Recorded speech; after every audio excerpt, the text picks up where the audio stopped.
right.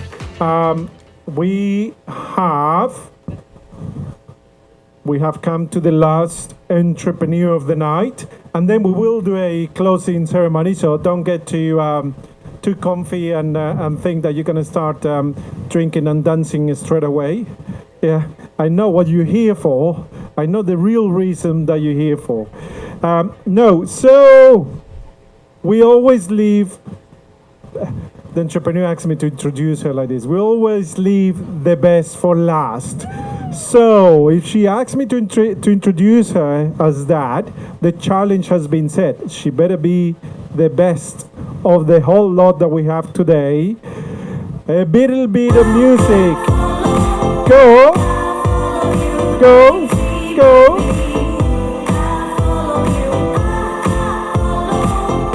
Go eGlow, Speech for Your Life. Welcome. Go ahead. Amazing hat. Thank you. Hi everyone, my name is Carolina Mandil. I am the CEO of eGlow. eGlow is a influencer marketing solution born in Chile. Yes, and well, my question is, do you think traditional media is gone, is dead? So you said yes. Let's answer that in a bit. I'm gonna say some numbers so we can actually see. Well, we have 1.5 billion accounts on Instagram and 1 billion accounts are active. We have 6 billion accounts on YouTube and 1.9 are active with 95% of presence of people actually on YouTube looking at videos. And then we have 1,000 million downloads on TikTok with 29% presence and kids from 13 to 17-year-old using this platform. So basically, when we see numbers, because this is something I get asked a lot, do you really believe in influencer marketing? Yes, I do. We have the investment on 2019 was 6.5 billion. On 2016 was 1.7 billion. So look at how much it grew. The search for influencer marketing on Google, it's last year was 732,000 searches, and it's growing. It grew 1,500%. Then we have the average earned media. Each time you spend $1 on influencer marketing, you get around 5.20 on earned media.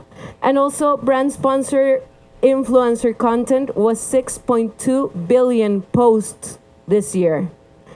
Only on Instagram. So yeah, I do believe, and I don't know if traditional media is gone, but definitely influencer marketing and digital is what's going on.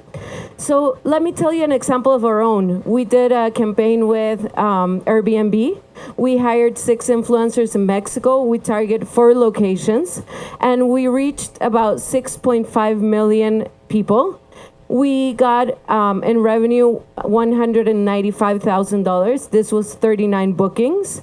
And we got an earned media of 4.8 each time Airbnb invested $1. So yeah, it was a very successful campaign, especially because what they were looking for was to earn more trust in their platform, and this was obviously accomplished, and they saw it in a McKinsey report that it went 3.5% on the trust issue. So it was very good for us. So basically what we do, we're a platform. We use effective technology to target the right influencers.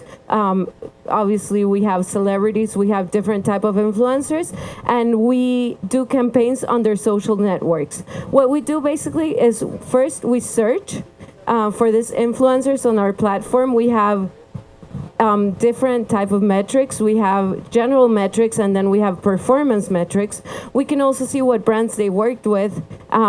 We can also see their interests of their community. We target the really right person for each campaign. Then we do a budget, and this can be done online, and it's done in real time.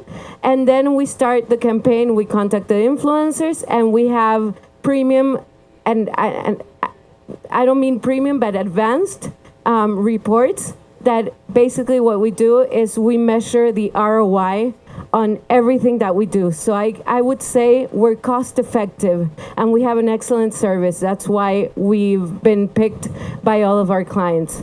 So who are our clients? We have Apple, Samsung, Carolina Herrera, Jean-Paul Gaultier. We have supermarkets. We have MasterCard. We have Disney. We just launched the Frozen 2 campaign. And I guess we do have a lot of competitors, but there's a lot of agencies, PR agencies, that are doing what we do without technology, and there are a lot of platforms that have technology that are not telling the clients and the customers how to be effective in with their ROI. So how can we help our clients? We have software for smart choices. We have marketing services. I mean, we advise on strategy, on what social network, what type of content they should do. And we also upscale the service with a report that someone from Nestlé, for example, the marketing director, he loves our reports because he can really get a lot of insights. So I guess that's why I say advanced, because they're not reports for everyone, but they're reports for people who really want to take digital to the next level. Our team right now, we're 15 people. We have an IT team of 6 people here in Mexico, in Chiapas. We think there's a lot of talent there, and they usually go to work to government, and we're trying to make a hub with Startup Mexico. We've invoiced, we were born in 2016. We've invoiced $2 million. We won Startup Chile, Startup Mexico, and Scale. And the company is 100% ours. We haven't given anyone any shares. And we're looking for $500,000, basically because we want to expand. We already have clients. We have a company in Mexico, in Chile.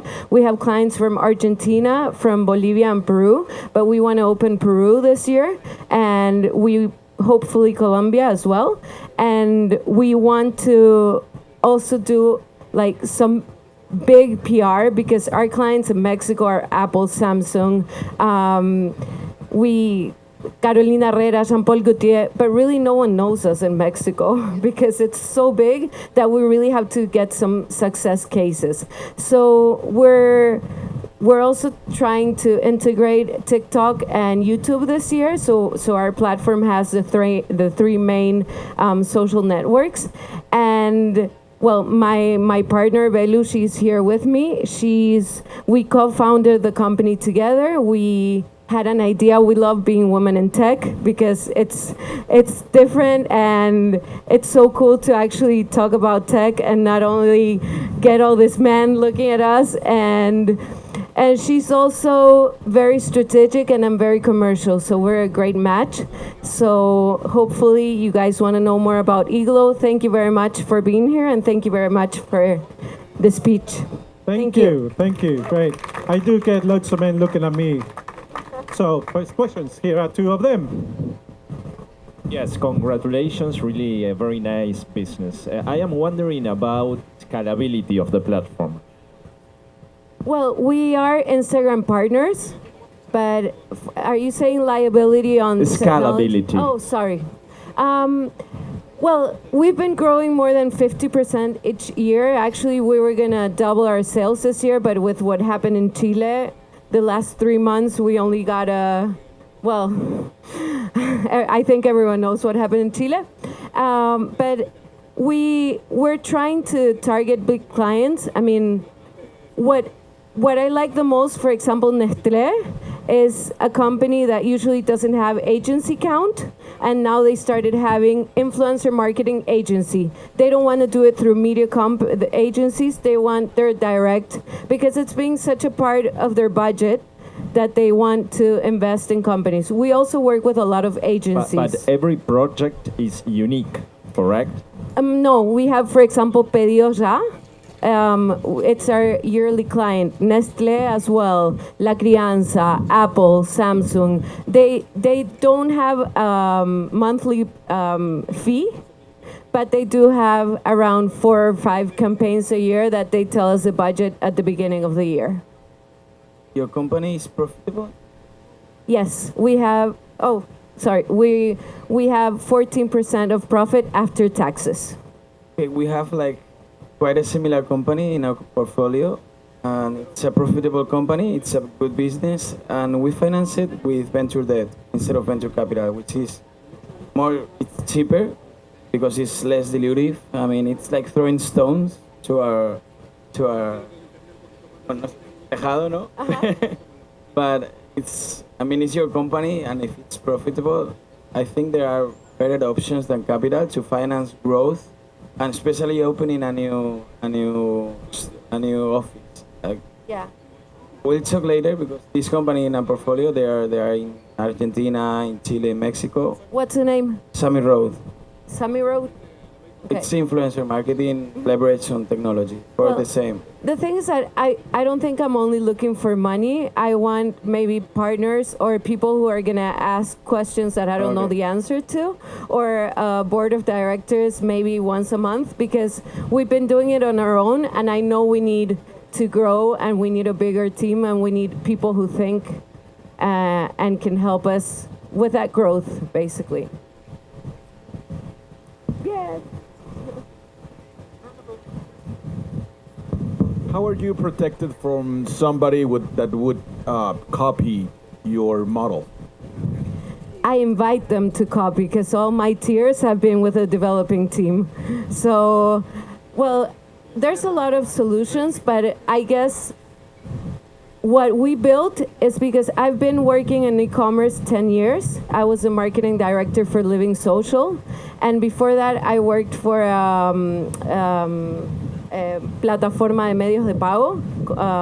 So I think the solution that we built is based on what we need, what we see with the clients. And what I love the most right now is that I have a team that for example, the other day we were with a client and he's like, so we use artificial intelligence to actually see who's interacting with each post. And one client said, hey, have you ever thought of actually crossing these two things? And next week, I was bringing the report. So I guess we're not the solution that's going to be used massively by everyone who has $100 and wants to send 10 pair of shoes to any influencer. We're going to be hired by big companies like 500, yes. My question really relates to the influencer relationship with you and also the metric side of it. So I'm a big believer in what you're doing. I think media has totally changed, and I'm just fascinated by that direction. But do influencers, how do you work with them? How do you ensure you get the biggest names? And the other thing is, I see that there's a lot of talk now about the metrics are wrong, that you have the swarms of influencers that just push others' posts up. And how do you ensure that your client is getting the actual reach that they are paying for, that they think they're paying for? Okay, the metrics. I'm going to start with that. Right now we have 4,000 people in our platform, and we don't have like 500,000 people. We don't just put anyone in. We only have in our platform the people that we work with or we target, and then we start our process of scraping, because we are partners, for example, with Instagram, but you don't get any data at all. So we're doing a lot of artificial intelligence to see who's interacting, who's actually we're using this celebrity for a car. Are we using her because the marketing director really likes her, or because she was in a reality show and she has 1 million followers, or because she has 10,000 people who are really going to buy that car? So that's what we try to do. That's why I'm so metrics oriented and ROI oriented. So with how we get them to do is we sign online contracts, and they have so many different issues if they don't do what they do. But right now, bots is a big thing for everyone. I can't really assure that the reach that they're paying for is not fake. I try to minimize that risk, but I can't really secure that. And I don't think anyone who says they can, because bots are very intelligent right now. I mean, they post pictures every day. They comment on others, so they're becoming smarter and smarter. So I usually try, like the whole team, we try to do strategies of a media mix.